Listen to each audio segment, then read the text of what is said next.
እሺ ጋይስ ምን ታደርጋላችሁ መሰላችሁ? ሪፖስት አድርጉ። ምንድነው ሪፖስት አድርጉ። እኛ እፎይን እየጠበቅን ነው። እፎይ ላክ፣ እፎይ ላክ፣ እፎይ እየጠበቅን ነው። ብዙ ሰው ነው ላከ። እፎይ ይታያችኋል ጋይስ ከታች እፎይ ይታያችኋል። እፎይ ላክ ላክ ላክ ላክ። ብዙ ሰው እያላካችሁ ነው። አሁን እነዚህ ሁሉ ይወርዳሉ። አስሉ እፎይ ሲገባ አወርዳችኋል እንዳላችሁ እና ኢምራን ብቻ ነው የሚቀመጠው።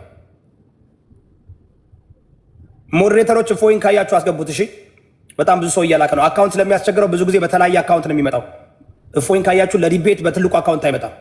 ሁሌ አዲስ አካውንት ከፍቶ ነው የሚመጣው። ለምን አጥኝ አካውንቱን ይዘጋበታል መስለኝ።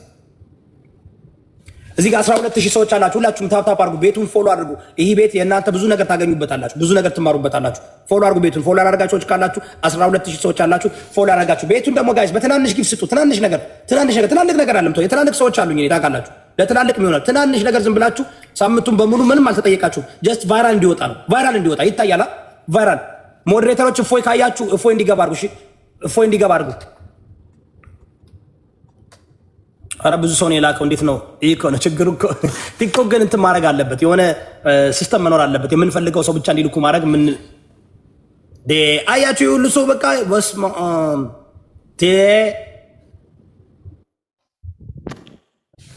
ጋይስ። 2 ደቂቃው እያለ ነው። ለስኮ ደቂቃው ሊያልቅ ነው ጋይስ። እፎይ ቶሎ በል። 52 ሰከንድ ነው ያለው። 48 ሰከንድ ነው ያለው። 48 ሰከንድ ነው ያለው። እፎይ ቶሎ በል ላክ፣ ቶሎ በል ላክ ጋይስ። እፎይ ቶሎ በል። ሞዴሬተሮች እፎይ ይታያቸዋል። ዛሬ ነው ቀጠረው። ሳምንት በሙሉ የሰራንበት ዛሬ ነው ቀጠረው። ሳምንት በሙሉ ያ ሁሉ በሚሊዮን የሚቆጠር ቪዲዮዎች የታዩበት ብዙ ከ4 ከ5 ሙዚቃ በላይ የተሰራበት አድቨርታይዝመንት የተደረገበት። ኦኬ እፎይ ነው መሰለኝ ያየሁት መሰለኝ። አንዴማ የታለ አሁን እፎይ የሚል አይቼ ነበር። 5 ሰከንድ ነው። ፌክ ነው።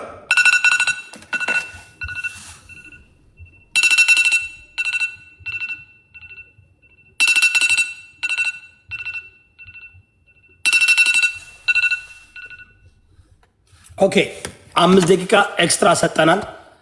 አየሁት መሰለኝ። ቆይ አንተ በደቂቃው አይቼዋለሁ። ቆይ አይቼዋለሁ። ወይኔ እንዴት ነው ምን ጋይስ? በጣም ብዙ ሰዎች እየላካችሁ ነው። ለምን ግን አትቆዩም? አይ እንትን ነው ሜቢ ከመጣ ችግር የለብኝም። እንትና ግን ለመጨረሻ ጨምርለት።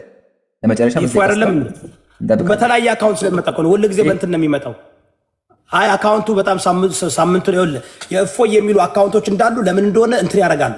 እንትን እያደረገበት ነበር ዛሬ ሳምንቱን በሙሉ እያስቸገረበት ነበር። አካውንቱ ይወጣል ይገባል። እሺ ከሚሮጠው ጋር ከማይሮጠው ጋር ነው የሚወያየው አላችሁ። ሩጫ ወዳድሩት። የእፎይ ደቀ መዛሙርት ነው። ኦኬ ጋይስ 5 ደቂቃ ጨምረንለታል። ምናልባት እንደምታውቁት እፎይ ለህይወቱ ስለሚሰጋ እንደሰማነው ከሆነ ለህይወቱ ይሰጋል። ያለበት ኢትዮጵያው ስላለ ከቦታ ወደ ቦታ እየተሽከረከረ ስለሚሄድ ምናልባት በመልካም ፈቃደኛ ከሆናችሁ 5 ደቂቃ እንጨምርለት። ያው እናንተ ያላችሁበት እናንተ ለህይወታችሁ እየሰጋችሁ አላችሁ። እሱ ግን ለህይወቱ እየሰጋ እንደሚለው ከሆነ ከአንድ ቦታ ወደ አንድ ቦታ ከተወሰነ ሰዓት በኋላ ካወራ በኋላ ወደ ሌላ ቦታ ነው የሚሄደው። የሚከታተለው ሰው ስላለ ምን ትላላችሁ? ኢብራሂም አቡ የመጨረሻ ችግር አንተ ካመጣው ምን ላድርግ መሰለህ? ታፕታፑ 3 ሚሊዮን ከገባ ፕሮግራም ትጀምራለህ። በቃ እንጠብቀው።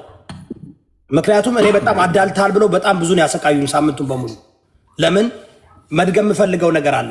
ኢምራን እንደ እፎይ ባይቀበል ኑሮ ኢምራን ላይ ነበር እኔም ቪዲዮ የምሰራበት። ይህን ጸባይን ደግሞ ታውቃላችሁ። እዚህ ጋር 14000 ሰዎች አላችሁ። እኔ በእፎይ ብዙ ኮንትሪ የሰራውበት እንዲመጣ አልቀበልም። ኢምራን መጀመሪያ ጊዜ ነው የተቀበለ፣ ጠያቂው ራሱ ነው። ስለዚህ ግን አዳላ ስላላችሁኝ በቃ ስታርታፑ 3 ሚሊዮን ሲገባ ኢምራን ፕሮግራምን ትጀምራለህ። ለስኮ ጋይስ እዚህ ጋር ግን ዮዳብ ያው ከመጣሁ ቀር ማስተማር እፈልጋለሁ። አክቹሊ አሁንም ብያለሁ ውይይቱን እንደጠራህ የሰማሁት መጨረሻ ነው። አክብርን የመጣው ከጠራህ አይቀር ሙስሊም አንፈራ መተናል አይደለም። እንደውም ደውዬ ቴክስት አድርጌ አሁን መቼ ነው ብዬ ጠይቄሃለሁ። አሁን ነው ችግር የለውም ግን ከመጣ እጠብቃለሁ 5 ደቂቃ። ካልመጣ ምን ታደርግልኛለህ? እዮዳብ ኮሜንት ትዘጋልኛለህ። ለምን መርፌ አለኝ አሁን የምናጋቸው ነገሩ መጽሐፎች ይከፍታሉ። ስለዚህ ኮሜንት ትዘጋልኝና ደቂቃ ሰጠኛለህ። የማወራቸው ነገሮች አሉ ማለት ነው። እሺ ግን ደቂቃ ምንም ችግር የለም። እሱማ እኮ ፕላኑ ነው። እሱ እኮ በቃ እኔ እሱም ቢመጣ አንተ ባትመጣ ያን ነገር እንዲደረግ እፈልጋለሁ። 14,000 ሰው መማር ይፈልጋል፣ ማየት ይፈልጋል። ስለዚህ ኮመንቱን እዘጋላለሁ፣ በትልቁ አረጋለሁ። እኔም ቁጭ ብዬ ቡናዬን እየጠጣሁ አዳምጣለሁ። አላቋርጥህም፣ አልጠይቅህም። ልጠይቅ አይደለም ዛሬ መጣሁት። ተረዳኝ ምናምን። ሌላ ጊዜ ጥያቄዎችን የምትመልስልኝ ከሆነ እኔ ጥያቄ ካሉኝ እጠራሃለሁ፣ አክብሬ መጠጥ ትመልስልኛለህ። ዛሬ ግን ከእፎይ ጋር ውይይት ለማድረግ ይኸውላችሁ፣ እሱ አሁን ነው ያወቀው፣ ከ40 ደቂቃ በፊት ነው ያወቀው እሱ ኢምራን። ምክንያቱም የሰዓት ድፍረንት አለ። ትናንትና ነው ፖስትኩት እኔ።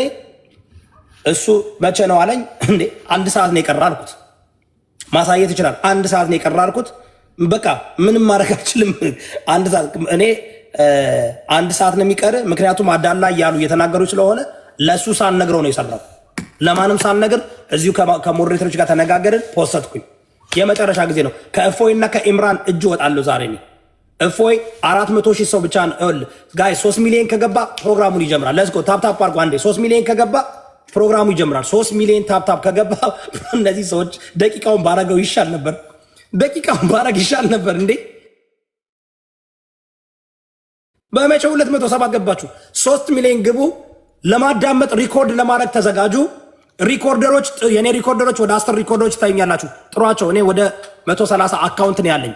ሪኮርደሮች ወደ 100 ናቸው። ኑና ጋይስ ሪኮርድ አድርጎ የዛሬውን ፕሮግራም እና ፖስቱ፣ በየቦታው ፖስቱ። ሌትስ ጎ። አሁን እንዴ ረቀስ በሉ። ወይኔ ደቂቃው ይሻል እዴ። አይ ይሄ ትክክል አይደለም ኢምራን። እንዴ 5 ደቂቃ ይሻል ነበር። በ1 ደቂቃ ከ3 እንዴ ጋይስ ሞሉት እኮ እንዴ አውርቼ እኮ አልጨረስኩም። ያ ኦልሞስት 30 ደቂቃ ጠብቀናል እዮዳ። ስለዚህ ለእኛ ምን ተናገለ? ትንሽ ላዳላ ብዬ እኮ ለእነሱ አዳላ እያሉኝ ስለሆነ ትንሽ ላዳላ። እናንተ ሳምንቱን በሙሉ አይደል እንትን ያልኩት አዳላ እያሉኝ እግዚአብሔር ሲወላጅ ጋር 10 ሰዓት ነው ያልነው። 33 ደቂቃ አልፈናል። 33 ደቂቃ አልፈናል እንዴ። እነዚህ በምንድን ነው መሽን አላችሁ እንዴ ታፕታፕ የሚያደርግ? እሺ ጋይስ ሌትስ ጎ እንጀምር የምትሉ ይጀመር የምትሉ ይጀመር። ፌርነኛውን ፌርነን 33 ደቂቃ ጠብቀናል። 33 ደቂቃ ጠብቀናል። 2 ሰዓት አንጠብቅም እኛ። 33 ደቂቃ ጠብቀናል። ይጀመር። እሺ የምትፈልጋቸው ሰዎች እዚህ የተቀመጡ ሰዎች ትፈልጋቸዋለህ ወይስ ኢምራን ማስገባት የምትፈልጋቸው ሰዎች አሉ? 2 ቦታ አለ ወይስ ማስወጣት እንዲወጡ የምትፈልጋቸው አሉ? እንዴት ነው ማድረግ? በትልቁ ላድርገው ወይስ እንደዚህ ላድርገው ወይስ በትልቁ ላድርገው? በቃ ይሄ በቂ ነው። አታስብ። ብቻ ግን ሙሉ ስክሪን ከቻልክ ሙሉ ስክሪን አድርግልኝ። ሙሉ ስክሪን ከቻልክ አድርግልኝ። ሙሉ ስክሪን ላድርግልህ። ሙሉ ስክሪን ለማድረግ እና ሞዴሬተሮች ካላችሁ አቡኪን አውርዱት። እሺ ኔትወርክ እያስቸገረው ነው። ድጋሚ ገስት እንልክ። እሺ ኦኬ። አንዴ ጋይስ ልንገራችሁ፣ ጥሪያችን አክብሮ የመጣ ኢምራን ነው። 35 ደቂቃ ጠብቀናል። አሁን ኮመንት አጥፋ ብሏል። ኮመንት ሙሉን እንማጠፋለን እስከ መጨረሻው። ኮሜንቱ ዝጋልኝ፣ ሊሳደቡ ስለሚችሉ አሁን የማወራቸው ነገር ስለሚከብዳቸው አንዴ ኮሜንቱ ዝጋልኝ። አይ ጋይስ ሁላችሁም ታፕታፕ ኮፒ ሊንክ እያደረጋችሁ ትናንሽ ቫይራል አውጡት። እሺ እኔ ሚውት ላደርግ ነው። ከአሁን በኋላ አትፈልገኝም እኔን አይደል? ጨርሰሃል፣ ስራህን ጨርሰሃል። እሺ ሁላችሁም አመሰግናለሁ በሰላም ስለመጣችሁ። እኔ ከአሁን በኋላ ተወጥቻለሁ። የእፎይ እና የኢምራን በዚህ ያልቃል። ስትጨርስ ንገረኝ፣ ሚውት አድርጌ አዳምጣለሁ። እሺ እናመሰግናለን። ሁላችሁም ሙስሊም ወንድሞቼ እህቶቼ፣ አሰላሙ አለይኩም ወረሕመቱላሂ ወበረካቱ። እንዲሁም ክርስቲያን ወገኖቻችን ሰላም ብያለሁ። ያው እዮዳብ አወያያለሁ ብሎ ሳምንት ሙሉ ፕሮግራም ተዘጋጀ ነበር። አመጣዋለሁ ብሎ ቃል ገብቶ ነበረ። ግን እንዳየነው ሊመጣለት ፈቃደኛ አልሆነም፣ እኔ ፊት መቆም ስለማይችል ማለት ነው። ስለዚህ እዮዳብ ስራውን ተወጥቷል። በጣም እናከብርሃለን፣ እናመሰግንሃለን። ለምን ካልከኝ እስካሁን 1 ሳምንት መስዋዕት አድርገህ ውይይቱ እንዲካሄድ ሞክረሃል። ሁለተኛም ደግሞ እኛን አክብረህናል። ኢቨን ገስት ላይ ስመጣ ራሱ ሙዚቃ ከነበር ሙዚቃውን እንዲዘጋ ያደረክ በስነስርዓት አስተናግደናል። ይሄን እናመሰግናለን ማለት ነው። ዱዓ እናደርግልሃለን። አላህ ሂዳያ ይስጥህ። እሺ ይሄን ካየን ያው ውይይቱ አክቹዋሊ አሁን የሰማሁ ብያቸው አሁን የሰማሁት ግን አሁን ብሰማው እኔ የውይይት ጥሪ አክብሬ እመጣለሁ፣ ችግር የለብኝም። እዮዳብን ምንድን ነው ያልኩት ባለፈው በፈለክበት ሰዓት ጥራኝ እመጣለሁ ብያለሁ። ያው ሰዓቱ ደርሶ ተገኝቻለሁ፣ ጨርሻለሁ። ግን ምን አደርጋለሁ እኔ እዮዳብ ስራውን ጨርሷል። እኔ ግን ያጀማ ሁላችሁም ሪከርድ አድርጉ። ለመጨረሻ ጊዜ ያው 1 ሚሊዮን እንግባና 1 ሚሊዮን ከገባን በኋላ ድፍረቱ 1 ሚሊዮን ስለሆነ ሪዝን ያቀረበው 1 ሚሊዮን ከገባም በኋላ ሮብ 3 ሰዓት ላይ አሁን የፊታችን ሮብ 3 ሰዓት ላይ የውይይት ጥሪ አቀርባለሁ። ከዛ በኋላ ፋይሉ ይዘጋል። ቢያቀርብም እንኳን አንቀበለውም ማለት ነው፣ እንጨርሳለን። አሁን ቀጥታ ወደ ክርስትና እንግባ።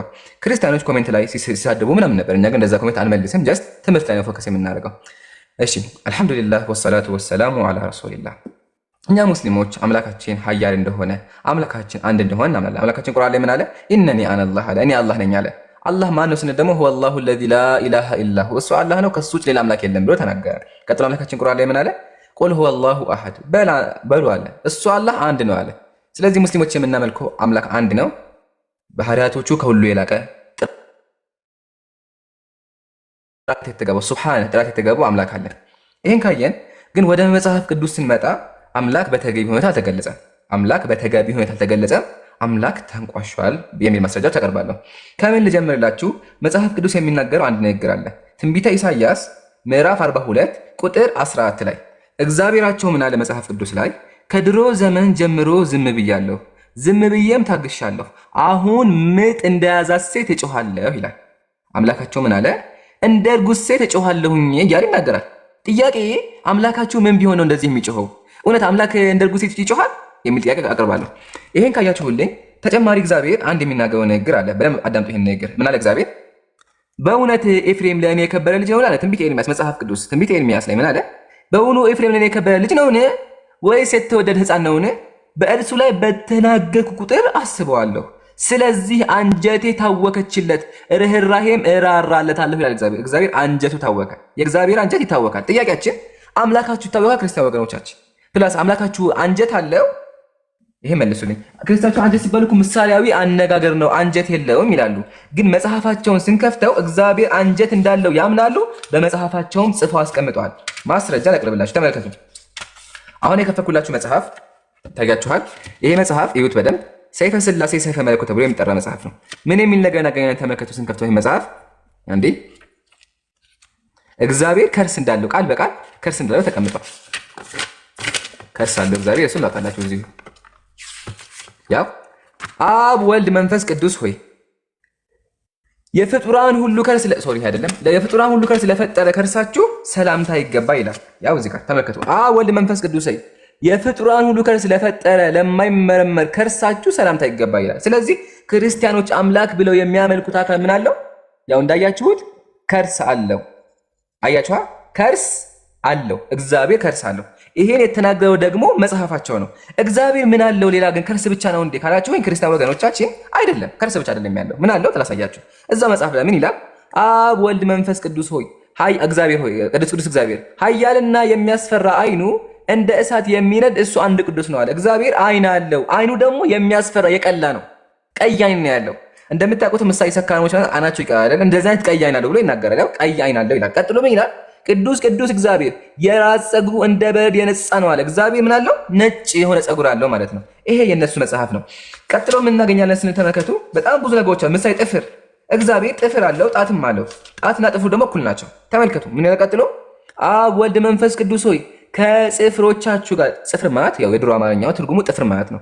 ከጥፍሮቻችሁ ጋር ባለመነጣጠል ተባብረው ተመሳስለው ላሉ ጣቶቻችሁ ሰላምታ ይገባ ይላል። የእግዚአብሔር ጣቱ ጥፍሩ ከጣቱ ጋር እኩል ነው።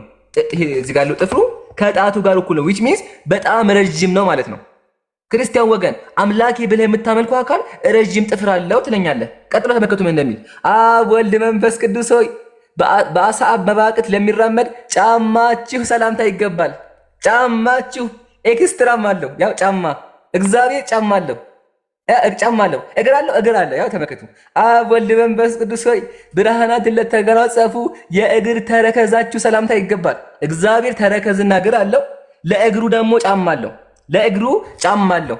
እሺ ለሰውነቱ ልብስ አለው? አዎ ለሰውነቱ ልብስ አለው። ተመልከቱ መጽሐፍ ቅዱስ ምን እንደሚል። ለሰውነቱ ልብስ አለው። አውጣላችሁ። ትንቢተ ኢሳይያስ ክፈቱላችሁ። ትንቢተ ኢሳይያስ እንደዚህ ይላል መጽሐፍ ቅዱስ ተመልከቱ። ትንቢተ ኢሳይያስ ንጉሥ ዖዝያን በሞተበት ዓመት እግዚአብሔርን ከፍ ባለና በከበረ ዙፋን ተቀምጦ አየሁት አለ ነብዩ ኢሳይያስ። የልብሱም ዘርፍ ቤተ መቅደሱን ሞልቶት ነበር። የእግዚአብሔር ቀሚስ ቤተ መቅደሱን ሞልቶት ነበር። ስለዚህ እግዚአብሔር ቀሚስም አለው ጫማም አለው። ይሄ እውነት እንዳይወጣ ስለፈለጉ ነው ያልመጣው ዛሬ ማለት ነው። ስለዚህ ይሄ እውነት ዛሬ ተጋልጧል። ህዝበ ክርስቲያኑ እዚህ ጋር አዳምጥ በደምብ። አምላክ ብል የምታመልከው አካል ኤክስትራ ልብስና ቀሚስና ጫማ ያለው አምላክ የምታመልከው ሁለቱንም በማስረጃ ከመጽሐፍ ቅዱስ አሳይተናል። መጽሐፍ ቅዱስ ይታያችኋል። አሁንም ልቀጥል። ቀጥሎ የፈለጋችሁትን ጥሩ፣ የፈለጋችሁትን አካላት ብትጠሩ እናገኛለን። ምሳሌ አንድ ይወጣልኝ፣ ዝም ብዬ ላሳያችሁ ይወጣልኝ ማለት ነው። እስካሁን ጥፍር አሳይቻችኋለሁ፣ እግር አሳይቻችኋል፣ ተረከዝ አይተናል። የቀረ ምንድነው? ራስ፣ ፀጉርና ራስ። ተመልከቱ። ፓራቅሌጦስ ሆይ አለ ለመለኮታዊ ራስ ሰላምታ ይገባል። ፓራቅሌጦስ አምላክ ነው። በእነሱ ምን አለው? መለኮታዊ ራስ አለው። ራሱ ደግሞ ጸጉር። ተመልከቱ። ፓራቅሌጦስ ሆይ እንደ ሰው ጸጉር ላልሆነ የራስ ጸጉር ሰላምታ ይገባል። እግዚአብሔር እንደ ሰው ያልሆነ የራስ ጸጉር አለው። ይሄን ነው አምላካችን ብለው የሚያመልኩት። ፕላስ ይሄ አምላካችን የሚሉት አካል ሰዎች ያዝሉታል። ያጀማ ሰዎች ያዝሉታል። ያጀማ ሞዴሬተር ካላችሁ አብዱል ከሪም ያስገቡ። እሺ ሰዎች ያዝሉታል። ታውቃላችሁ ይሄንን። እግዚአብሔር በሰው ይታዘላል። ላሳያችሁ።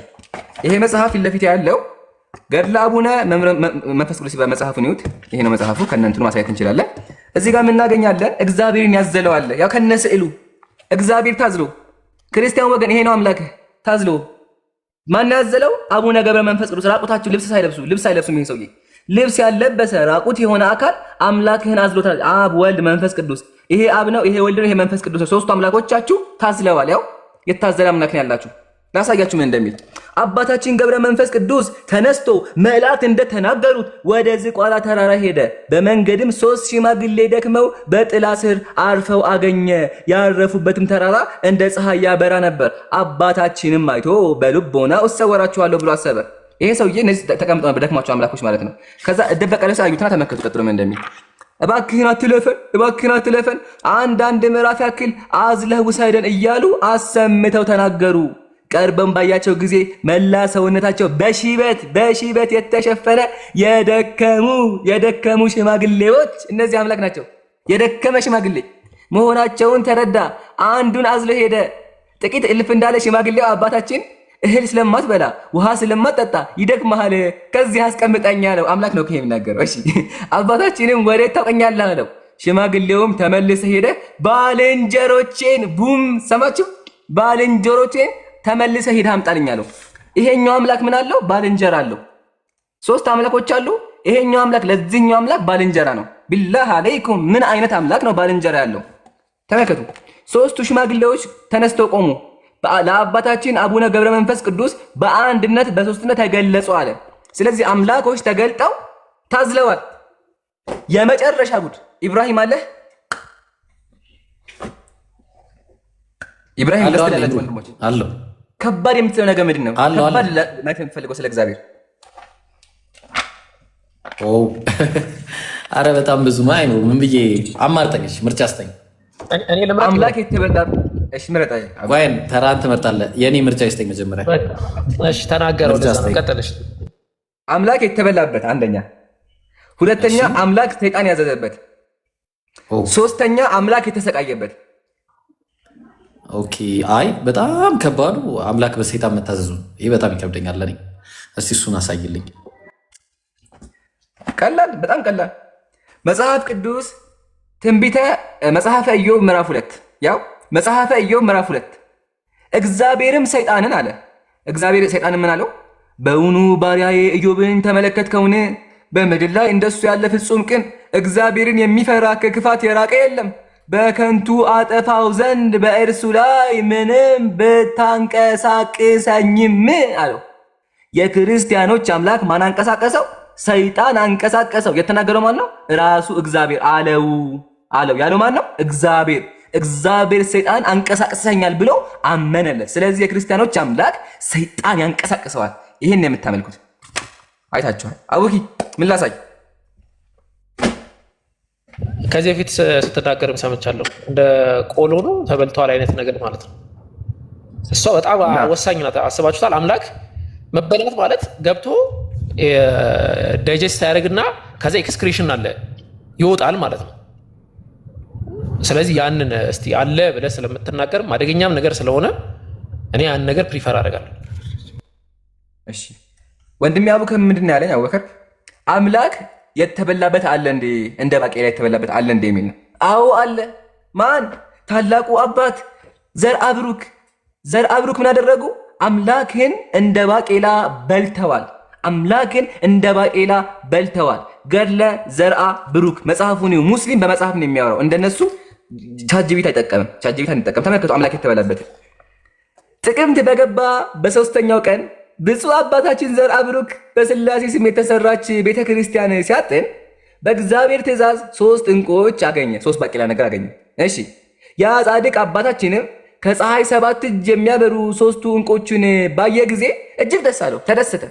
ባያቸው ጊዜ አንስቶ ዋጣቸው፣ በላቸው። ያጀማ እነማን ናቸው? አሳያችኋለሁ። እነማን ተበሉ?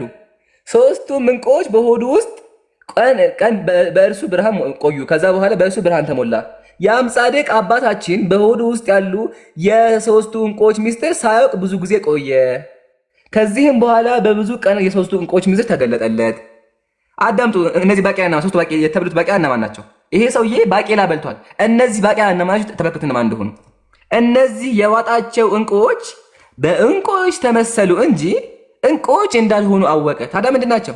እነዚያ 3ቱ ዕንቁዎች የተባሉት 3ቱ አካል ሥላሴ በንጽሕት ድንግል ማርያም እንዳደሩ በሆዱ ገብተው ብዙ ቀን የቆዩ 3ቱ አካል ሥላሴ ናቸው። እነዚህ ናቸው ሥላሴዎች እንደ ባቄላ ተበልተው የሰው ሆድ ውስጥ 3 ቀን ቆይተዋል። ክርስቲያን ወገን አምላክ ብለህ የምታመልከው ይሄ ነው።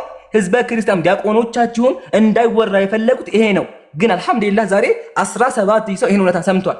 ክርስቲያን ይሄን እየሰማ ካለ እንቅልፍ አይወስድህም። ታስባለህ በደንብ አምላክህ ነው። አምላክህ እንደ ባቄላ ተበልቷል። ጥያቄ የሚሆነው አምላክ እንደ ባቄላ ከተበላ በምን ወጣ? እቺን እኔ አላቅም፣ እናንተ መልሱልኝ። ይሄ ነው። በጣም ብዙ ማስረጃዎች አሉ። አላባክንም። ወንድሞች ይቀጥሉና ኢንሻአላህ እንጨርሳለን። እዚህ ጋር በደንብ ሪከርድ ነው ይሄን ፓርት ማለት ነው። ቆይ ይምሩኝ አንድ ነገር እኔም ታሳየን እናለ። እሺ አዎ እግዚአብሔር 2 ሚስት አግብቶ ዝሙት እንደሰሩበት አሳየን። እሱ ችግር የለብኝም። ያ ትንቢተ ሕዝቅኤል ምዕራፍ 23 አለ። ወላሂ አለ። ጀማ ተመልከቱ። እግዚአብሔር እንዲህ ሲል ተናገረኝ። እግዚአብሔር ምን አለ?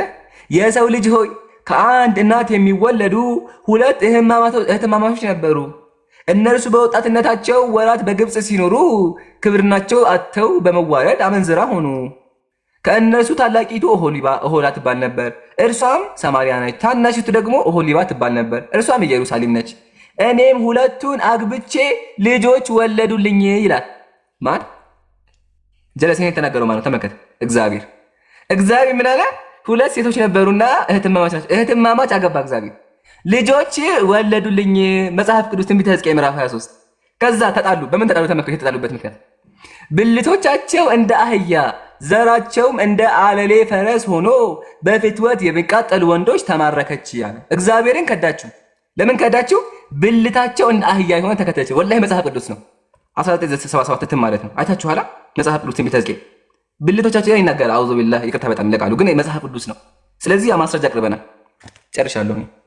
ቀጣይ የሚጨመር ካለ ወንድሞች ኢምሩ። አዎ እዚህ አጋጣሚ ላይ ትንቢተ ሕዝቅኤል እዚህ አንድ የክፈተው ያሁኑ ቦታ ላይ ማለት ነው። ምክንያቱም ተመሳሳይ ነገር ስላለ እኔ በጣም የገረመኝ ታችኛው አውርድ ወደ ላይ ከፍ አድርጋ ትንሽ ኢምሩ አለ ወይስ ነው የተቋረጥኩት? እሺ አዎ እንትን ብልቶቻቸው የሚለው ቦታ ላይ ወሰደልኝ። አንዴ ኔትወርክ ያዘኝ። እሺ ምንድን ነው እያለ ያለው? ልብ አድርጉ። እዚህ ጋር ያላችሁ በአጠቃላይ በደንብ እንድታዳምጡ የምፈልገው አንድ ነገር እንግዲህ ይሄ መጽሐፍ ምሳሌ ነው ተብሎ ነው የሚታመነው። እንግዲህ አንድ የአምላክ ቃል የሚባል መጽሐፍ ምሳሌ ጠፍቶ ነው ወይ? በአህያ ብልት እንዲሁም በፈረስ በአለሌ ፈረሶች የፍትወት ማለትም ስፐርም ሴል ማለት ነው። እነዚህ እግዚአብሔርን ስትተወው እቺ ሴት ምንድን ነው የመረጠችው? ብልታቸው እንደ አህያ የሆነ አለች። ምን አይነት አባት አንድ አባት ልጁ ብጠይቀው አባ የአህያ ብልት ምን አይነት ነው ብጠይቅ በጣም ከባድ ነው። ሀቂቀተን ምን አይነት ነው ተብሎ ቢጠየቅ ማለት ነው። ይሄ ለምሳሌ የማይቀርብ ለአንባቢም በጣም ከባድ የሚሆን አካሄድ ነው። ይህንን ይዘን ደግሞ ኢምሩ አንድ ጥቅስ ላይ ትሄድልኛለህ። እኔ ቪዲዮ ከምከፍት ያው ስለሚያስቸግረኝ ትንቢተ ሕዝቅኤል ምዕራፍ 26 ምዕራፍ 16 ቁጥር 7 ላይ እንሂድ። ተመሳሳይ ነገር አለ።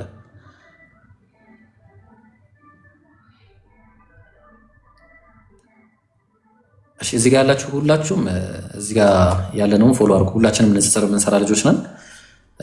እኔ አቡበከር፣ ማሂር እንዲሁም ኢምራንን ሁላችሁም ፎሎ አድርጉ። እሺ ንጽጽር ላይ እሺ ምን አለ ተመልከቱ። ትንቢተ ሕዝቅኤል ምዕራፍ 16 ቁጥር 7 ላይ በእርሻ ላይ እንዳለ ቡቃያ በዛዎች፣ አንቺም አደግሽ ታላቅም ሆንሽ፣ በእጅጉም አጌጥሽ፣ ጡቶችሽም ልብ አድርጉ፣ ጡቶችሽም አጎጠጎጡ፣ ፀጉርሽም አደገ፣ ነገር ግን እርቃንሽን ሆንሽ፣ ተራቅተሽም ነበረ።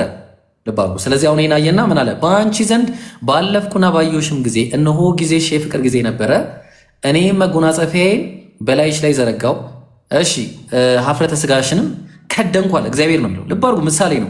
ምሳሌ ከእንደዚህ ከሴክስ ውጭ አይሰጥም ወይ ነው። ማልኩልሽም ከአንቺ ጋር ቃል ኪዳን ገባው ይላል ጌታ እግዚአብሔር፣ አንቺ ለእኔ ሆንሽ አለ። ቁጥር 26 ላይ ነው። አሁን እንግዲህ አገባት ማለት ነው እግዚአብሔር። አሁን በምን ምክንያት ጥላው ትሄዳለህ?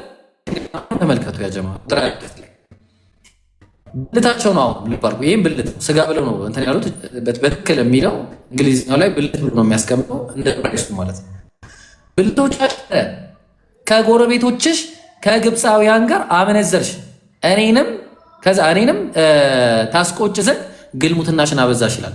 ጋይስ ቅድም ብልቶቻቸው ረዣዥም ከሆኑ ማለትም ከአህያ ብልት ጋር እያለ ይናገራል። አሁን ደግሞ እዚህ ጋር ስታየው ወፋፍራም ይላል። ሰው አሁን ምንድን ነው እኔ ጥያቄ። አሁን ልብ አድርጉ ያጀማ እንግዲህ አምላክ ቃል እንደዚህ አይነት ነው ወይ? አሁን ወፍራም ብልትና ረዣዥም ምናምን እና ይሄ በጣም እንድታስቡበት የሚፈልግ ነገር ነውና ይምሩ። ሌላ የምታወራው ካለ ቀጥሉ። ሌሎች ጀዛከላ ባይ ዘ ዌይ ኢብራሂም ያነሳ ፖይንት በጣም ወሳኝ ፖይንት ነው። አምላክ እንዴት ነው እንደዚህ የሚናገረው? ቢላህ አለይኩም አምላክ ብልቶቻቸው እያለ እንዲህ ብሎ ይናገራል እንደ አህያ እያለ። አሁን አንድ ዲያቆን ወይም አንድ ክርስቲያን ልጅ ዲያቆንን ጋር ሂዶ ይሄ እግዚአብሔር እዚህ ጋር ምን እያወራ ነው? ምን ብሎ ነው የሚመለሰው? ምን ብሎ የሚመለሰው? ንገሩኝ እስኪ። አዑዙ ቢላህ አዑዙ ቢላህ አዑዙ ቢላህ። ይሄ ግን አምላካችን የሚሉት ነው። ቀጣይ የማሳያችሁ ደግሞ እዛው የተያያዘ ጉዳይ ነው። ግን ከሱ በፊት አቡበከር የሚያሳየን በጣም ከባድ ነገር አለ። አቡኪ ቀጥል ኢንሻአላህ።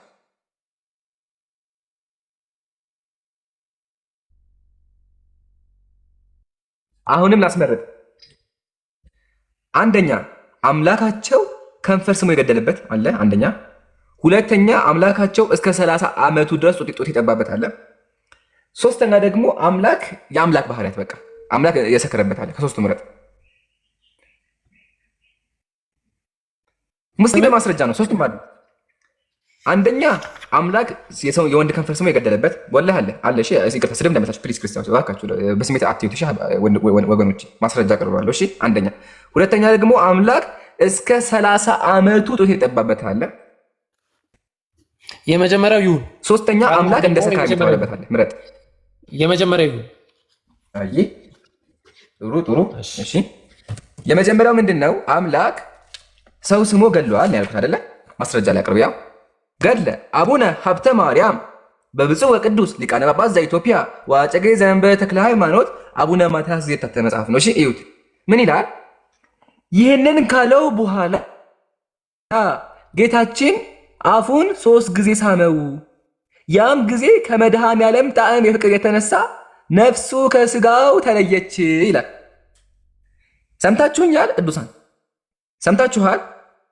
ኢየሱስ አቡነ ሀብተ ማርያምን እሳቸውን ማለት ነው እሳቸውን ናቸው ያቸው እሳቸውን 3 ጊዜ ሳማቸውና ገደላቸው።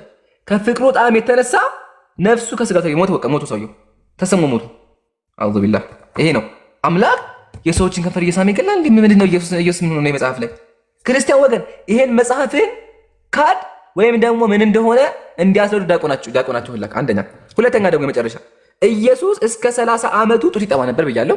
እሱን ላሳይ በማስረጃ። አምላክ ነው እንግዲህ አምላካቸው አስቡት፣ የእናቱን ጡት አድጎ 30 ዓመት ድረስ ይጠባ ነበር። ያው ይሄ ደግሞ ትልቅ መጽሐፍ ነው የማሳያቸው። ይሄ ማላወረደው መጽሐፉ ይተልቅብኛል፣ አልችለውም። ያው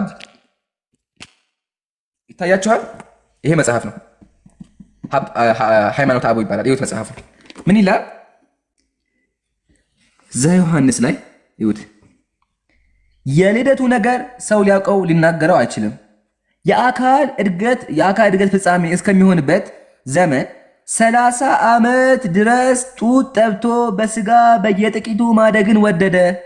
ኢየሱስ 30 ዓመት ድረስ ጡት ጠብቶ ቅዱሳን አምላካችሁ ምድር ላይ መጥቶ እስከ 30 ዓመቱ ነዑዙ ቢላህ። እንኳን አምላክ ጤነኛ ሰው እስከ 30 ዓመቱ ያጠባ። እስልምናችን ላይ የሚፈቀደው እስከ 2 ዓመት ድረስ ነው። ከ2 ዓመት በላይ የለም። ግን እዚህ መጽሐፍ ላይ አምላክ እስከ 30 ዓመት ድረስ ጡት ይጠባ ነበር ይላል። ክርስቲያን ወገን በደንብ አስብ። ቄሶቹ ይሄን ከአንተ ለመደበቅ እየሞከሩ ነው ያሉት። እሺ በደንብ አዳምጠኝ። ይሄን ነገር ከአንተ ለመደበቅ እየሞከሩ ነው ያሉት። ግን ሙስሊሞች እንደዚህ አድርገን እናስነባለን። ስናሳይ ስክሪንሾት አድርግ መጽሐፎችን፣ ብዙ መጽሐፎች እናሳያለን። ከዚህ በኋላ ስክሪንሾት አድርጋቸውና ሂደህ ጠይቃቸው። መጠየቅ አለብህ። አምላኬ ብለህ የምታመልከው አካል እንዴት ብሎ 30 ዓመት ድረስ ጡት የሚጠባው ምን እያደረገ ነው እናቱ ጋር? ይሄን ጥያቄ ጠይቃቸው። እሺ አንድ ልጨምርና ኢንሻአላህ ከዛ በኋላ በደንብ ደግሞ ይኬልበታል ማለት ነው። አሁን ቁርአን ላይ ተመልከቱ። ሁለት ነገር ላሳያችሁ። የሙስሊሞች አምላክ እና የክርስቲያኖች አምላክ። አምላካችን ቁርአን ላይ ምን አለ? ሰማይንና ምድርን በመካከላቸው ያለውን ሁሉ በ6 ቀን ውስጥ በእርግጥ ፈጠርን፣ ድካምም ምንም አልነካንም ማለት። የሙስሊሞች አምላክ ኃያሉ አምላክ የኢየሱስ አምላክ ሰማይና ምድርን ሲፈጥር ድካም አልነካውም። ግን ወደ መጽሐፍ ቅዱስ ስንመጣ ኦሪት ዘጸአት ምዕራፍ 31 ምን ይላል ተመልከቱ። እግዚአብሔር ሰማይና ምድርን በ6 ቀን ስለፈጠረ በሰባተኛው ቀን ከስራው ስላረፈና ስለተነፈሰ ይላል። አምላካችሁ ደክሞ ተነፈሰ። ኡፍ ይላል። ሂብሩ ነፈሽ ይለዋል ቃሉ። ስለዚህ አምላካችሁ እየደከመው ይተነፍስ ነበር፣ አርፏል ማለት ድካም አለበት ማለት ነው። አያችኋል? ልዩነቱ ይሄ ነው። እናንተ አምላካችን የምትሉት አካል ይደክመዋል። የሙስሊሞች አላከሰተ የሙስሊሞች ተመክቶ እንደሚል ድካም ምንም አልነካንም ይላል። ይሄ ነው ልዩነታችን። አሁንም እንጨምርላችኋለን። ያው ብዙ ማስረጃ እናሳይም። አሁን ይሄን ነገር ተቀጣጣለ ብዙ ማስረጃ እናሳይም። ከዚህ በላይ ወረበል ካዕባ ከዚህ በላይ 50 እጥፍ አለ። እሱን ግን ያው ኢዮዳብ የውይይት ጥሪ አቅርቦ ሞክሯል፣ አልመጣለትም ለኢዮዳብ። እኔ ለመጨረሻ ጊዜ ኦፊሻሊ 1 ሚሊዮን ስንገባ ማለትም ነገ አላህ ካለ የውይይት ጥሪ አቀርባለሁ። ትክክለኛው አምላክ በነቢያት የተሰበከው አምላክ አላህ ወይስ እግዚአብሔር በሚል ይሄን ሪከርድ አድርጉልኝ። ነገ ማስታወቂያውን ለቋል። ሁላችሁም አሰራጩ። ፖስተር ይሰራል። ሮብ ላይ የምንወያይ ይሆናል። ከመጣ ካልመጣ ደግሞ ሊያቆናቸው ማለት ነው። ምን እናደርጋለን? እንደዚህ መጽሐፍቶች ከፍተን ህዝበ ክርስቲያኑ ዓለሙ እንዲሰማ እናደርጋለን። እውነቱ ይጋለጣል ማለት ነው። ስለዚህ ሮብ እንዳቀሩ ኢዮዳብ ግን በጣም እናመሰግናለን። ደግሜ ያው ብዙ ጊዜ ሞክረሃል ውይይቱ እንዲመጣ፣ በአንተ በኩል አልመጣም፣ ችግር የለውም። እኛ በራሳችን መንገድ እንቀጥላለን ማለት ነው። ቀጥሉ ኢንሻአላህ። ወንድም አቡበክር የምታሳየን ከባድ ነገር አለ ካለ ተፈضل። ወንድም ኢብራሂም ያላ ትልቁ ላይ አንድ ያድርጉኝ፣ ይቅርታ ትልቁ ላይ አድርጉኝ። እኔ የማወራው ርዕስ አንድ ርዕስ ላይ ብቻ ነው የማወራው። ስለ እግዚአብሔርን በተመለከተ የኦርቶዶክሳውያን አምላክ ወይም ደግሞ የክርስቲያኖች አምላክ በመሰረታዊነት ሊትራሊ ፎቶ ላይ እንደተመለከታችሁት እንደ ሰው አድርጎ ስለ ያስቀምጠዋል የኢትዮጵያ ኦርቶዶክስ። ልክ እዚህ ፎቶ ላይ እንደምትመለከቱት ማለት ነው። ያው ኢምራን ጋር አለ። እያንዳንዱ የምናገረው ነገር እያመሳሰልን እንቀጥላለን ካሁን በኋላ ማለት ነው። የምጠቅስላችሁ ከዜና ስላሴ አክፎት ከሚገኘው መልክዓ ስላሴ ነው፣ ወይም የስላሴ መልክ ከተሰኘው መጽሐፍ ነው። በደንብ አስተውሉ። አብ ወልድና መንፈስ ቅዱስ ልክ እንደ ሰው ልጆች የራሳቸው የሆነ ቅንድብ አላቸው። ቅንድብ ማለት እዚህ ከዓይናችሁ በላይ የሚገኘው ማለት ነው። የአዳምን ቅንድቦች ለሚመስሉ ቅንድቦቻችሁ ሰላምታ ይገባል። እስቲ በማን ልመስል? ኢምራን ለምሳሌ በካሜራ ያወጣም እንጂ ቅንድብ አሳያችሁ ነበር። ሊትራሊ ምን ይላል? የአዳምን ቅንድቦች ለሚመስሉ ቅንድቦቻችሁ ሰላምታ ይገባል። አምላክ ያው ቅንድብ አላቸው። የአዳም ቅንድብ ያው ይህንን ቅንድብ ነው ይመስለው። ያው እዚህ ጋር ያለውን ሰውዬ ቅንድብ ማለት ነው። ይሄ ለአምላክ የሚገባ ነው ወይ? የሚገባ ነው ወይ? ቁጠሩ። የተወሰነ ነው ማሳያችሁ፣ ሁሉንም አላሳያችሁ። እዚህ ጋር ተመልከቱ ደግሞ እንደሚል እንደ አሮን ጢም ለሆነው ጢማችሁ ሰላምታ ይገባላል፣ ይሄውም ከልብሳችሁ መጠምጠሚያ ላይ የሚወርድ ነዋል። ይሄ ረጅም ጢም ማለት ነው። እዚህ ጋር የምትመለከቱ ሁለቱ ላይ ብታደርጉ ደስ ይለኛል። እያንዳንዱ ነገር እንድናስተያየው ማለት ነው። ሁለታችን ከላይ ብታደርጉ ከይቅርታ ጋር ሞዴሬተሮች ካላችሁ ፎቶን እያያችሁ እንድታስተያዩትና ኦኬ ራሱ ነው ለካ እንድትሉ ማለት ነው። ተመልከቱ። እንደ አሮን ጢም ለሆነው ጢማችሁ ሰላምታ ይገባል፣ ይሄውም ከልብሳችሁ መጠምጠሚያ ላይ የሚወርድ ነው። ስሉስ ቅዱስ ሆይ በረዳትነታችሁ ሰዎች እንዲያለ ይቀጥላል ማለት ነው። ከዛ ቀጠለና ሰላም ለአናፊኩም አለ፣ ለአፍንጫችሁ ሰላምታ ይገባል። አፍንጫ በሽታቸው የተወደዱ ለሆኑ አፍንጮቻችሁ ሰላምታ ይገባል። 3 አፍንጫ 3 ያው እዚህ ጋር የምትመለከቱት አፍንጫ ማለት ነው። ስለው አስቀምጧል። ተመልከቱ እንግዲህ ይሄንን አምላክ ነው ብሎ እየተመለከ ያለው ማለት ነው። ቀጠል አሁን ምን አለ? ሰላም ለከናፊርኩም አለ፣ በትእዛዝና በመገናዘብ ሰማይን ለዘረጋው ከንፈራችሁ ሰላምታ ይገባል አለ። ሱብሃንአላህ ከንፈር አላቸው ብሎ አስቀምጦ ይኸው እዚህ ጋር እንደምትስሉት ማለት ነው። አምላክን አላህን ወማ ቀደሩላህ ሐቅ ቀድሪሂ ማለት ይሄ ነው። አላህን የሚገባውን ያክል ክብር አልሰጡትም ማለት ነው። ከዛ ቀጥሎ አሁንም ሰላም ለአፍኩም አሉ፣ ለአፋችሁ ሰላምታ ይገባል። አምላክ እንዲህ እየተናገሩ ያሉት ሰላም ለአስናኒኩም፣ ለጥርሳችሁ ሰላምታ ይገባዋል። ጭራሽ ሲያደናንቁ ጥርሶቻችሁ ምንድናቸው አሉ? በነጭነት ለተመሰሉ ጥርሶቻችሁ ሰላምታ ይገባል ብለው አስቀመጡ ማለት ነው። ከዚህ በኋላ ግን የማነሳው ነገር በጣም አዝናለሁ፣ በጣም ይቅርታ ክርስቲያን ወገኖች፣ ኦርቶዶክሳውያን እንዳታዝኑ፣ እንዳትናደዱ። የኦርቶዶክሳውያን አምላክ ጭን ጭምራለሁ። ጭን ማለት ይሄኛው የሰውነት ክፍል ማለት ነው። ጭን ሁላችሁም ጭን ሲባል ምን እንደሆነ ታውቃላችሁ። ሰላም ካለ በኋላ ምን አለ? በስልጣኑ ለሚሰበሰብ ጭናችሁ ሰላምታ ይገባል። ረቂቅ መንፈስ ቅዱስ በሪናውን በእፍኙ ይዟል። ስሉስ ቅዱስ ሆይ ልዕልናችሁን እናገር ዘንድ በጭኔ ላይ ለመቀመጥ የጸጋ ስጦታ ይላኳል። ጭራሽ በሰው ጭን ላይ ለመቀመጥ ስጦታ ይላኩ ብሎ ያስቀምጣል። ጭን አላቸው ብሎ ነው የሚያስቀምጠው። አምላክ ጭን አለው ብሎ እያስቀመጠ ነው። ይሄ የውስጠኛው ክፍል ማለት ነው፣ የእግራችን የውስጠኛው ክፍል ማለት ነው። ከዛ አሁንም ቀጠለ። በዚህ ብቻ ደግሞ ቢያበቃና በዚህ ብቻ እንትን ቢል እንደው በቃ ችግር የለውም ተሳስተው ነው ምናምን እንላለን። ይሄ ጥፍር ከርስ ምናምን ቅድም አሳይቷቸዋል። መልካቸውን ላስገኙ ኩላሊታችሁ ሰላምታ ይገባል አለ። ኩላሊት ያጀማ ኪድኒ ብለን የምንጠራው ማለት ነው። ለኩላሊታችሁ ሰላምታ ይገባል። ምን ያደርግለታል አምላክ? ኩላሊት እኛ የምናውቀው ሜንቴን የሚያደርገው ሰውነታችን ላይ ሜንቴን የሚያደርገው ነገር ስላለ ነው። ውሃ የማጣራት ፕሮሰስ ስለሚሰራ ነው። ምን ያደርግላቸዋል ኩላሊት? ለነዚህ ሰዎች ለነዚህ አካላት ምንም ጥቅም የለውም። እንግዲህ እንደምናውቀው ግን ኩላሊት አላቸው ይላል። ማሳረጊያ ደግሞ ማድረገው አምላክ እምብርት ጨምራለሁ ማለት ነው። አዳም ያለው አይነት እምብርት አምላክ አለው። በላዩ ለሚያስቀምጥ እምብርታችሁ ሰላምታ ይገባላል። እምብርት አላህ ያሳያችሁ። እንግዲህ እምብርት አላቸው ብሎ አስቀምጧል። ይሄ አንድ መጽሐፍ ብቻ ነው። ገና እነዚህ መጽሐፍቶች ምንም አልተከፈቱም፣ ሁሉም ማለት ነው። አንዱ መጽሐፍ ብቻ ነው ከፍተን እያሳየን ያለው። በዚህ አንድ መጽሐፍ ላይ ግን ይህ ሁሉ ጉድ አለ ማለት ነው። አዝናለሁ። ኢብሮ መቀጠል ትችላለህ። ኢብሮ ቆይ፣ ኢብሮ ስማኝ፣ አብራክ ታውቃላችሁ? አዎ፣ አብራክ እስቲ ያሳየን። አብራክ ምንድን ነው? እንዳትቃሉ አብራክ አደራ። እሺ ተቻለ ያደማ ቃሉ እንዳትሙ፣ በውስጣችሁ አስወጣ። አምላክ ማለት ያ ነገር ነው፣ የወንድ ያ ነገር ማለት ነው። ያ ነገር ወላሂ ያላችሁ ቃል በቃ መጽሐፉ ይላል። ተመክቶ አብ ወልድ መንፈስ ቅዱስ ነው የፍጥራን ሁሉ አብራክ ለፈጠረ አብራካችሁ ሰላምታ ይገባል ይላል አላችሁ። እና ከዛ ይቀጥላል። ተመከቱ። ያው አትልቁ አታብኑ። እሺ ችግር የለም። ተመከቱ። አብ ወልድ መንፈስ ቅዱስ ሆይ የፍጥረታትን ሁሉ አብራክ ለሚያሰግድ አብራካችሁ። ሙስሊም ምን ትረዳላችሁ መሰላችሁ? ሶስት አምላክ ነው ያለ። ሶስቱም አምላክ አብራክ አላቸው። አብራክ ማለት የወንድ ልጅ ያ ነገር አላቸው። ያው በማስረጃ ሙስሊም ካለ መጽሐፍ ያወራ። ይሄን ነው የደበቋችሁ። ክርስቲያን በደንብ አዳም ይሄን የደበቁ። አሁንም ገና እናሳያለን። እሺ ጀዛከላህ ይምሩ። በጣም እኔ ደግሞ ዛሬ ፍትህ ላይ ነው ደግሞ እኔ ማነሳው ፍትህ ላይ ነው። አንድ 3-4 ጥቅሶች አነሳለሁ። ፍትህ ላይ ነው ማነሳው። እሺ ልብ አድርጉ። ያለው ኦሪት ዘሌዋውያን ላይ ነው። እንግዲህ ሰዎች አምላክ ጋር የአምላክ ጉባኤ የሚገቡት በምን እንደሆነ መስፈርቱን እግዚአብሔር ሊያስቀምጥልን ነው። እንግዲህ እግዚአብሔር ያኔ ተጸጽቶ አሁን አደረገ ምናምን እንዳትሉኝ አደራችሁ። ይህንን መስፈርት መጀመሪያ እንዳታቀርቡልን። መስፈርቱ እግዚአብሔር ኦልሬዲ አቅርቧል። ያቀረበውን ነገር እንቀበላለን። ያኔ የሚሆን አሁን አምላክ አይሳሳትም።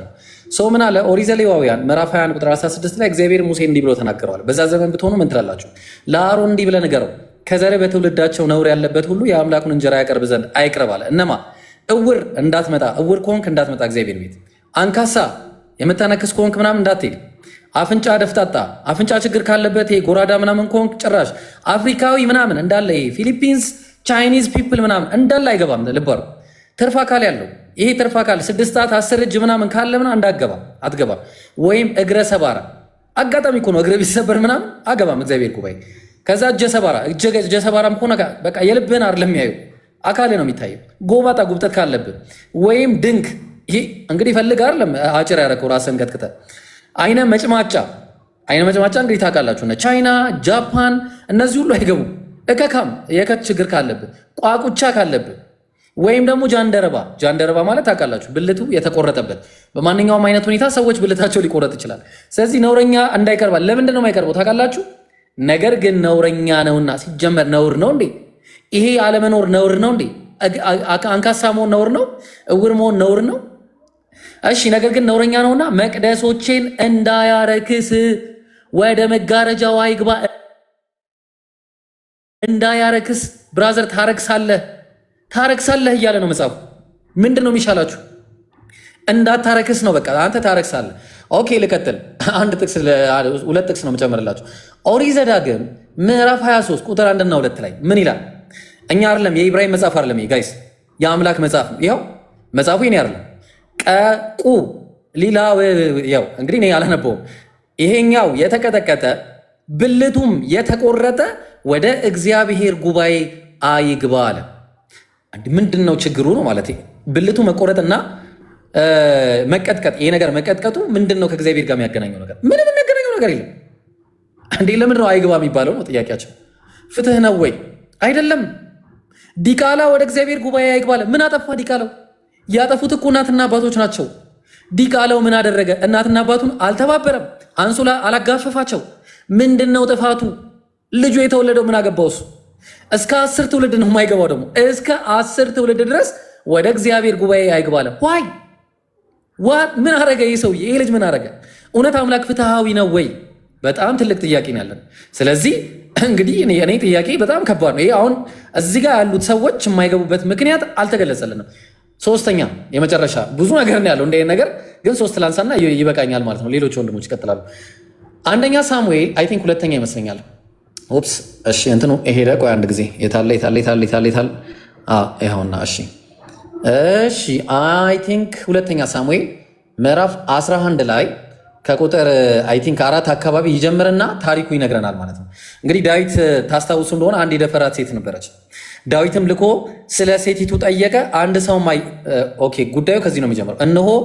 እንዲሁም ሆነ ወደ ማታ ጊዜ ዳዊት ከምንጣፍ ተነሳ፣ በንጉሱም ቤት በሰገነት ላይ ተመላለሰ። በሰገነቱም ሳለ አንዲት ሴት ስትታጠብ አየ። ሴቲቱም መልከ መልካም ነበረች አለ። ሰዎችን ሴት አያትና ራቁቷን ሲያየት አስጠራት። እንግዲህ ነብይ ነው፣ ልብ አድርጉ። አስጠራት። ኧረ ይህች እኮ የኦሪዮ ሚስት ነች አሉት። ያው የኦሪዮ ሚስት ቤርሳቤ አይደለች? ምን ኧረ አይመለከተኝም። ዳዊት ጠርቶ አመጣት፣ ተኛ ከእሷ ጋር።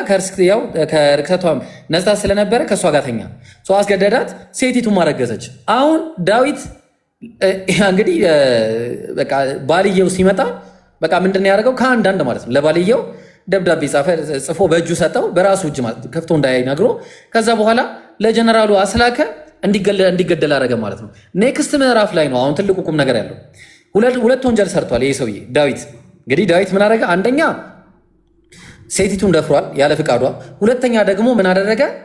ሰው ገድሏል። እግዚአብሔር ምንድን ነው? አሁን ፍትህ ነው ጥያቄ፣ ፍትህ ነው። እንግዲህ እግዚአብሔር ምን አለ? ተመልከቱት ዳዊትን ሲለው እግዚአብሔር እንዲህ አለው፣ የጌታህንም ቤት ሰጠውህ፣ የጌታህንም ሚስቶች በብብትህ ጣልኩልህ አለው። ሚስቶች ማን የሰጠው? እግዚአብሔር። ያው እግዚአብሔር ሚስት ይሰጣል። የእስራኤልና የይሁዳን ቤት ሰጠው። ይህም አንሶ ቢሆን ኖሮ ከዚህ የበለጠ ጨምርልህ ነበር። ምን?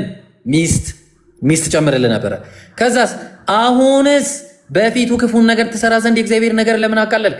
ኬጢያዊ ኦርዮንም በሰይፍ መተህ ሚስቱን ለአንተ ሚስት ሆነ ዘንድ ወስደሃል፣ እሱንም በአሞን ልጆች ሰይፍ ገላል። ስለዚህ አቃለኛልና ኬጢያውንም የኦርዮ ሚስት ለአንተ ሚስት ሆነ ዘንድ ወስደሃልና ለዘላለም ከቤት ሰይፋት አይቀርም አለው። እግዚአብሔር እንዲህ ይላል። እንግዲህ ፍትህ ሊሰጠን ነው። እንግዲህ ያጠፉት ሴቶቹ ሳይሆኑ ዳዊት ነው ያጠፋው። አሁን ዳዊት ሊቀጣ ልናይ ነው። እንግዲህ ልብ አድርጉ። እግዚአብሔር እንዲህ ይላል አለ፣ እነሆ ከቤት ክፉ ነገር አስነሳለሁ፣ ሚስቶችህንም በዓይን ፊት እወስዳለሁ። እሺ ወስዶስ ምን ሊያደርጋቸው ነው? ለዘመድ እሰጣቸዋለሁ አለ። ከዛስ በዚህችም ፀሐይ ዓይን ፊት ከሚስቶችህ ጋር ይተኛል። ዋት አንዴ እግዚአብሔር ያስደፍራቸዋል። ምንድን ያጠፉት? እንዳውም ምን አለው እግዚአብሔር? አንተ ይህን በስውር አድርገኸዋል፣ እኔ ግን ይህን በእስራኤል ሁሉ ፊትና በፀሐይ ፊት አደርገዋለሁ አለ። ሱብሓነላህ። እኛ እንደዚህ አይነት አምላክ አናውቅም። በቀለኛ ያላጠፋን የሚቀጣ አምላክ አናውቅም። አላህ ምን ብሏል ቁርአን ላይ? ወላ ተዚሩ ዋዚረቱን ዊዝረ ኡኽራ፣ አንደኛዋ ነፍስ ያላጠፋች ስትሆን የሌላኛዋን ነፍስ ወንጀል አትሸከም። ተግባባን? ሰው እነዚህ በምን ጥፋታቸው ነው? ሴቶቹ ባላቸው ማግጦባቸው እንዲሁ ራሱ ተበድለዋል፣ በደል አለባቸው። ይሄ በደላቸው ሳያንስ እግዚአብሔር ደግሞ አደባባይ ላይ ወስዶ አስደፈራቸው። ይሄ ነው አምላክ፣ ፍትሃዊ አምላክ። ራሳችሁን መርምሩ፣ ክርስቲያኖች መጽሐፋችሁን አንብቡ። ስለዚህ አመሰግናለሁ። ጊዜውን አልውሰድ፣ ይበቃኛል። ጀዛከላሁ ኸይረል ጀዛ። ያ ጀማዓ አሁን ኢብራሂም ያሳየን ነገር ምንድን ነው? አምላክ ሴቶችን ህዝብ ፊት አስደፍር ነበር። መጽሐፈ ሳሙኤል ላይ የእግዚአብሔር ቃል ላይ ነው ያለው። አምላክ ፍትሄን አያደርግም እንዴ? ፍትሄን ባል ነገር አያውቅም? ባላቸው ዝሙት ሰርቶባቸው ባላችሁ ዝሙት ሰርቷል ብሎ ምንም በማያውቁት ነገር እግዚአብሔር አሰልፎ አስደፈራቸው። ዚስ ኢዝ ናት ፌር። ይሄ ፌር አይደለም፣ ያዙልኝ። ሁለተኛ ደግሞ ይዘው ተያይዞ መሰለኝ ማሳያችሁ መጽሐፍ ቅዱስ እግዚአብሔር ስለምን እንደሚናገረው ምሳሌ አምላካችን ቁርአን ላይ ስለ ጀነት፣ ስለ ጀሃነም፣ ስለ እርሱ ስለ ህግ ይናገራል አይደለ? እግዚአብሔር መጽሐፍ ቅዱስ ላይ ምን ይናገራል? ተመልከቱ የሚናገረው። ዝም ብዬ ልክፈተው ተመልከቱ ስለምን እንደሚያወራ መጽሐፍ ቅዱስ። ይሄን አላነበውም። አይ ቲንክ ማንበብም አለብኝ መሰለኝ፣ ግን ይከብዳል። ክርስቲያን ወገን ይከብደኛል ለማንበብ፣ ግን መጽሐፍን ላስተምር እፈልጋለሁ።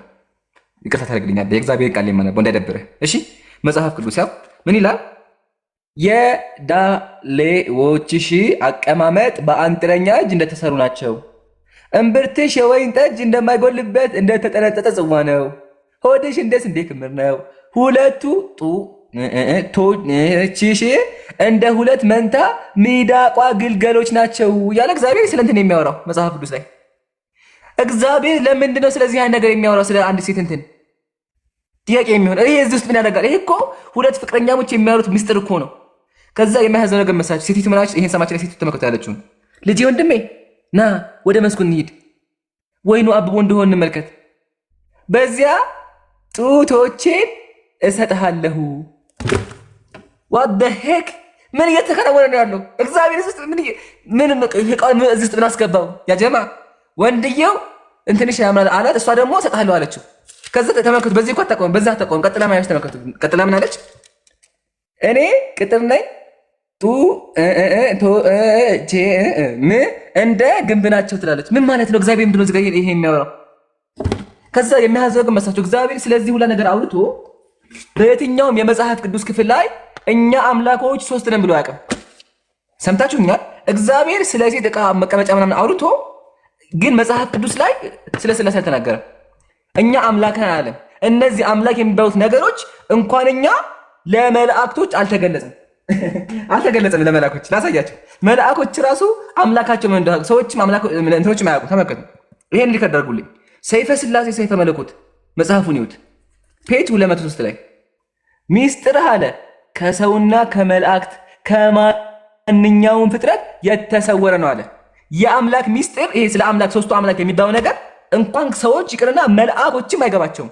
አምላካችሁ ስለ ራሱ አልነገራችሁም። የሚያወራችሁ ስለ ሰለሞን ፍቅረኛ ነው የሚያወራችሁ። መኃልየ ጥያቄ የአምላክ ሚስጥር እንዴት ብሎ ከሰዎች ተደበቀ ትላላችሁ? ሶስትነቱ ማለት ነው። ሶስትነቱ ሰዎች አያውቁም፣ አልተነገራቸውም ይላል። ለዛ ነው ክርስቲያን አሁን ድረስ ስንት አምላክ እንደሚያመልክ አያውቅም። ስንት አምላክ እንደሚያመልክ አይ አንድ ናቸው ሶስት ናቸው ይላል። ግን በስዕል ስለው ቅድም ላሳየናችሁ አብ ወልድ መንፈስ ቅዱስ ብለው ያመልካሉ። የሚያስቀር ነገር መሰላችሁ? ቤተሰብ ናቸው። ልጁ ሂርታት ሰምታችኋል? ቤተሰብ ናቸው። ይሄኛው አባት፣ ይሄኛው ልጅ፣ ይሄኛው እናት ናቸው። አብ ማለት አባት ማለት ነው። አባት ይሄን ወለደ፣ ልጅን ወለደ። ልጅ ደግሞ ኢየሱስ ነው። ኢየሱስ አምላክ ነው። ሶስተኛው ደግሞ መንፈስ ቅዱስ ነው። ይሄ አያውቁትም። ባይዘው አብዛኛው ክርስቲያን መንፈስ ቅዱስ አምላክ እንደሆነ አያውቅም፣ ግን አምላክ ነው በመጽሐፉ። እሺ ይሄን ካየን ይሄኛው አምላክ ገርማችኋል? እናት ነው። አባት እናት ልጅ ቤተሰብ ነው። በቃ የክርስቲያን አምላክ ቤተሰብ ነው። ተመልከቱ። ታላቁ የቤተ ክርስቲያን አባት ዳግማዊ ሙሴ ቅዱስ ኢፒፋኒዎስ በመጽሐፉ መጽሐፍ አክሲማውስ ተመልከቱ ምን ይላል? አዳም ማለት አለ ከሕያው ከእግዚአብሔር አባት ከሕያው መንፈስ ቅዱስ እናት የተገኘ የተፈጠረ ልጅ ነው አለ። መንፈስ ቅዱስ ምንድን ነው? እናት ነው። ቅዱሳን እየሰማችሁ ነው? ይሄኛው አምላካችሁ አባት፣ ይሄኛው ልጅ፣ ይሄኛው ደግሞ እናት። ምን አይነት ነገር ነው? ቤተሰብ ነው እንደምታወሩት። በጣም ይገርማል። ከዛ ይሄ አምላክ ደግሞ መሰላችሁ? ይሄ አምላክ በደመና ተጭኖ ይወርዳል። አምላክ በደመና ይጫንና እየበረረ እየሮጠ ይመጣል። ተመልከቱ ዛሬ ምን እንደሚል ሙስሊም በማስረጃ ያጀማ ስድብ እንዳይመስላችሁ። እሺ ባካችሁ ክርስቲያን ወገኖች እኛ እናከብራችኋለን፣ እንወዳችኋለን። ስድብ እንዳይመስላችሁ ግን መጽሐፋችሁን በአለ መማር አለባችሁ። እሺ ስለዚህ ቄሱ የደበቃችሁን ነገር እኛ ገልጠን መጽሐፉን ገዝተን እያስተማራችሁ ነው። ሪከርድ አድርጋችሁ ሂዳችሁ መጠየቅ አለባችሁ። ተመልከቱ ምን እንደሚል ጌታ ተጋፍቶ ቢጠሩት ፈጥኖ ቶሎ አቤት ይላል።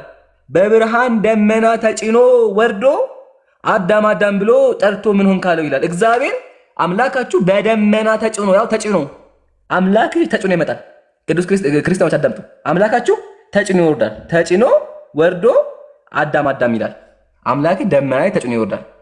አረ ይሄ አይደለም፣ ይሄ አይደለም። አምላክ ይበራል። አምላክ ይበራል። ወላሂ ይበራል። መጽሐፍ ቅዱስ ነው ያለው። ላሳያችሁ ነው። መጽሐፍ ቅዱስ ተመልከቱ ምን እንደሚል። በጣም ይገርማል እኮ ሱብሃንአላህ ነው። በጣም አዝናለሁ ይሄ ነገር ሲናገር፣ ግን መጽሐፉ ነው ተመልከቱ። ሰማዮችን ዝቅ ዝቅ አደረገ ወረደ። የክርስቲያኖች አምላክ ወረደ። በኪሩቤል ላይ ተቀምጦ ምን አደረገ? በረረ። አያችሁ፣ ሙስሊም በማስረጃ አምላካችሁ ይበራል።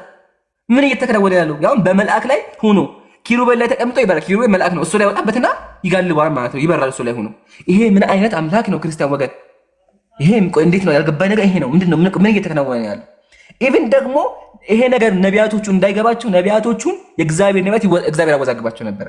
እግዚአብሔር ነቢያቶቹ እንዳይገባቸው ያታላቸው ያጭበረብራቸው ነበረ። ራሱ እግዚአብሔር አለ። ተመልከቱ፣ ራሱ እግዚአብሔር ምን ተመልከቱ፣ ቢተዝቅል ላይ ነብዩ ቢታለል ቃልንም ቢናገር ያንን ነብይ ያታለልኩት እኔ እግዚአብሔር ነኝ አለ። ማነህማ እኔ እግዚአብሔር ነኝ አለ።